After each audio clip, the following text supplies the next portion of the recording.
Hi parents and students. Today we're going to do a video tutorial on how to help you with your students to complete their grammar homework. So the grammar homework is a series of 6 steps. Now you've been doing steps 1 through 4 already, so that will be familiar to you, but steps 5 and 6 are brand new. And so if you remember, step 1 is to dictate a homework sentence to your student. Step 2 is to check the mechanics, which involves checking the spelling and the punctuation. Step 3 is to ask your students questions in order to help them parse the sentence, and then also to determine the purpose and the structure and the pattern of the sentence. Step 4 is to diagram the sentence, and so this is what you've always done so far. Step 5 is new, and what you're going to be doing is helping your student learn how to modify a sentence by changing its structure or changing its purpose. And then step 6 is using a quid et quo. And you'll want to pay special attention to that because that can be more complicated, but it'll be worth it. Okay, so next we're going to work with a student. Kate has volunteered to help us with this tutorial, and we're going to focus on steps 3, 5, and 6. Okay, so we're going to be running through those 6 steps, and I have Kate here to help us. Hi. So for step 1, I'm going to dictate the homework sentence to Kate. Are you ready? Mm-hmm. Okay. Will your friend serve us some cake when we visit tomorrow?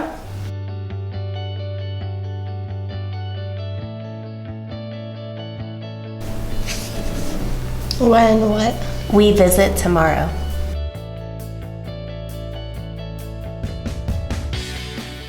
Okay, good job. So for step 2, we're going to check her spelling and her mechanics. So it looks good so far. I see tomorrow is spelled incorrectly. So tomorrow is Tomorrow. For step 3, we're going to take some more time to ask some questions about this sentence. So Kate, do you notice any independent clauses about this sentence? Mm-hmm. What do you notice? Will your friend serve us some cake? Okay, go ahead and underline it. And then do you notice any subordinate clauses? Mm-hmm. What? When we visit tomorrow. Okay, good. Go ahead and squiggly line under it. I see you're doing. Let's parse the independent clause. What can you find the verb? Mm-hmm. What is it? Serve. Okay, go ahead and put a V. Tomorrow, who's Friend. serving? Friend, okay, that's your subject. What is your friend serving? Cake. Okay, good, that's your direct object. And your friend is serving cake to whom? Us. Okay, that's your indirect object. Okay, so what kind of verb is that? Verb transitive. Okay, and then what is will? I don't know. Okay, so I'll help you out. So will is a helping verb. Mm. So go ahead and write VH on it. It's kind of hard. Remember, we can start interrogative sentences with a helping verb. Mm-hmm. So we are here in this one. And then what is your? It's An adjective. an adjective because it's telling whose friend. So go ahead and label that as adjective. And then what is some? Some cake. It's modifying the word cake. Adjective. That's right. So put an adjective. And then while we're here, let's just go ahead and parse the subordinate clause. It says, oh, you already knew that was a conjunction? Mm-hmm. That's right. When is a subordinating conjunction? And then who's going to visit tomorrow? We. Okay, that's your subject. And we're going to what? Visit. Okay, that's your verb. Okay, so we have the word tomorrow, which answers the question when. When are we visiting? So the adverb questions are how, when, where, why, how often, how much, under what condition, to what extent. And the adjective questions are what kind, how many, which, whose. So do you think that's you already put an adverb? Mm-hmm. You're right. So this is a VI? A VI, correct. Okay, so Kate, is this a simple, compound, or complex sentence? Complex. You're right, because it has one independent clause and one subordinate clause. Now, what's the purpose of this sentence? Is it declarative, exclamatory, interrogative, or imperative? Interrogative. That's right, because it's asking a question. And then my last question for you is, what are the two patterns that you see in this sentence? SVT, IOGO. Good. SVI. SVI. Okay, go ahead and write them down.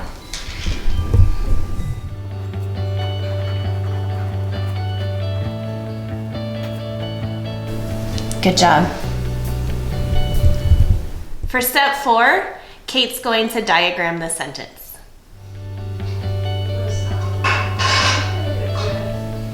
Step 5 is new for you.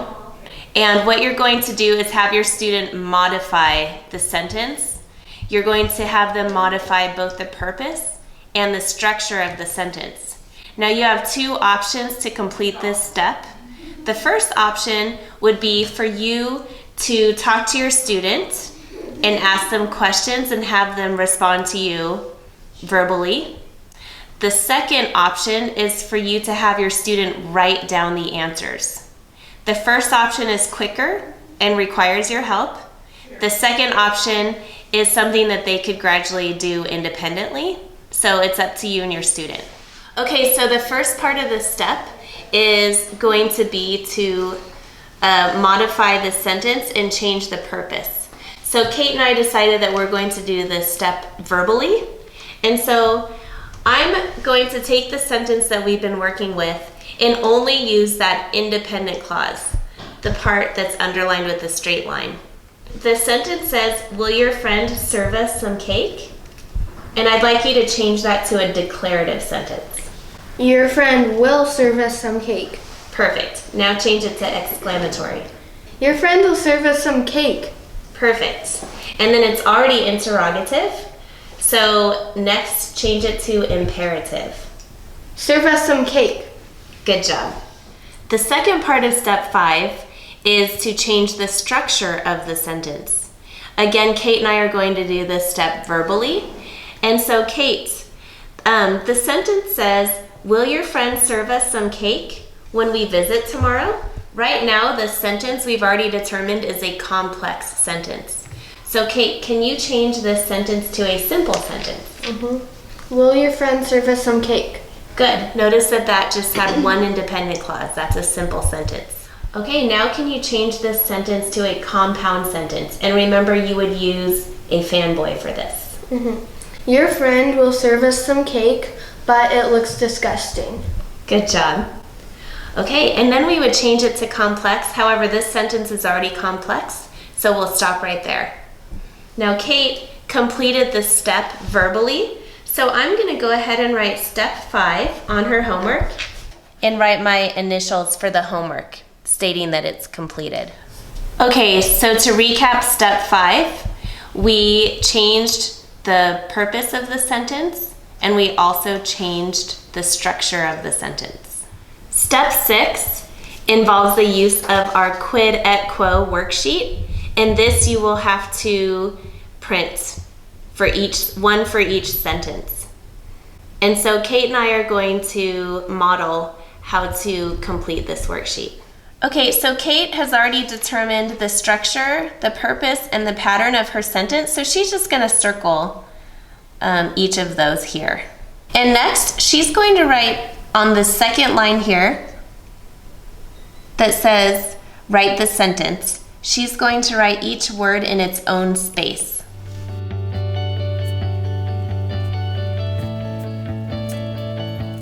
Notice that we only used the independent clause of the sentence. We did not write the whole sentence. Next, Kate is going to write each parsing on top of the word that we've already done earlier. So go ahead and write that, Kate.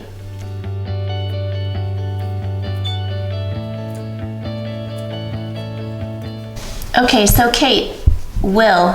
What part of speech is that word? Is it a noun, pronoun, adjective, verb, or adverb? Verb. Verb. Okay, so let's go down to the verb section.